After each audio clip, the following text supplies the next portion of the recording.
It was their first major press briefing since the handover of Hong Kong in 1997. In the past couple of hours, the Hong Kong and Macau Affairs Office has spoken out on the violence in the territory. A spokeswoman said Beijing gave their support to Hong Kong's leader Carrie Lam following another weekend of protests.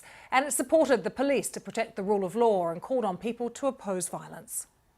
The central government firmly supports Chief Executive Carrie Lam in leading SAR government in law-based governance, firmly supports the Hong Kong police in strict law enforcement, firmly supports relevant departments of the SAR government and judicial agencies in bringing to justice the criminals, firmly supports people who love the country and love Hong Kong in defending rule of law in Hong Kong.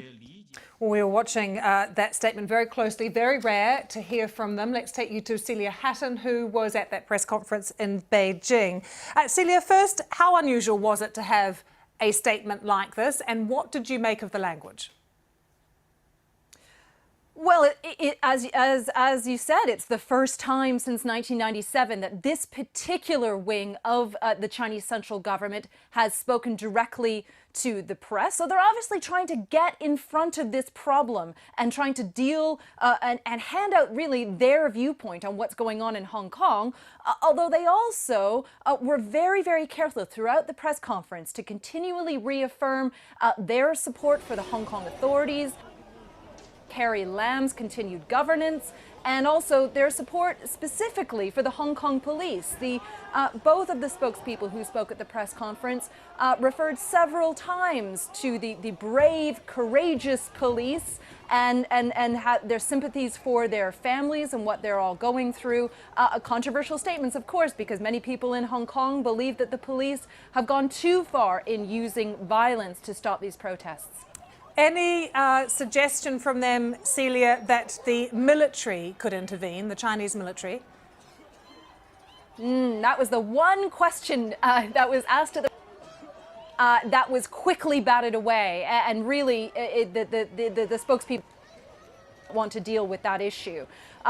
Yes, they did something that the Chinese Ministry of Defense did last week, which was to just simply quickly inform reporters that they needed to go and look at the relevant law on the books, the relevant law that's outlined in Hong Kong. Now, they're referring to Article 14 of the Hong Kong Basic Law, which says that, yes, the Chinese military can intervene in Hong Kong in instances of natural disaster and social unrest. It's quite a vague law, and that's all the spokespeople today would say, but they clearly did not want to discuss that. They were much more eager to talk about how Hong Kong could prosper economically if it was only stable, if the small number of radical protesters were put under control. That was something they had a lot of time to deal with, but they didn't want to talk about military intervention. So, Celia, in that sense, were there quite a few sort of carrots, as it were, being offered to the people of Hong Kong, as well as a few sticks?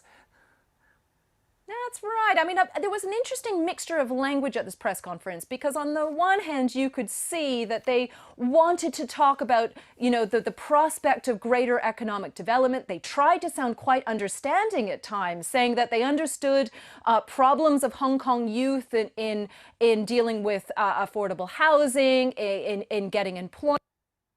Wanted to do more to help those people who were unhappy in Hong Kong, that they recognized these were problems. But then they were also very, very quick to blame the so-called radical protesters and how they were being propped up by Western governments. They said that there were certain individuals who had been very unhelpful, and that really some individuals trying to boost unhappiness in Hong Kong in order to curb China's development overall. Celia, good to see you. Thanks for joining us from China. And